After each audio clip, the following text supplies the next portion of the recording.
Mixed by Rehu Entertainment.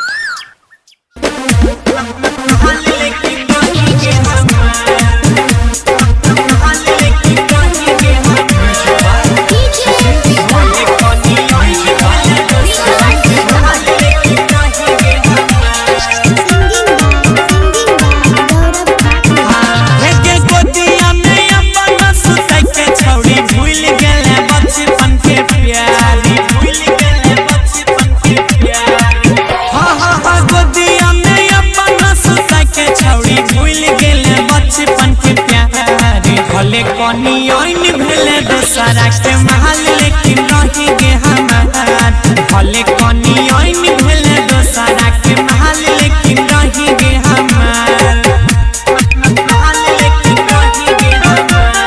Mixed by Rehu Entertainment. भले कनी ओइन भेले दोसरा के महल लेकिन रही गे हमार।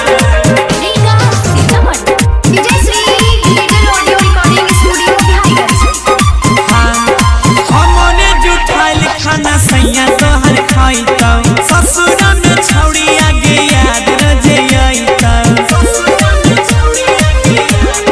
छौड़ी हमारे जुठाइल खाना सै तोहर खाइता ससुरा में हमर गे याद रजे आइता हमारे दिहला कनी सनी गोदिया में रोजे खेलत भाता हमारे दिहला कनी सनी गोदिया में रोजे खेलत भाता भले कनी भेले दोसरा के महल लेकिन रही गे हमार भले में हरारू भेले दोसरा के महल लेकिन रही गे हमार महल लेकिन रही गे हमार।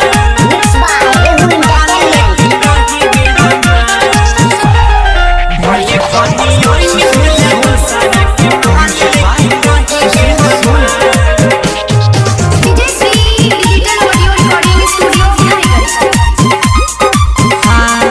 रोजे तोरा घुमाबैरी हो भवानीपुर गे कहियो छोड़ के चल गेले हमारा से दूर गे कहियो छोड़ के चल गेले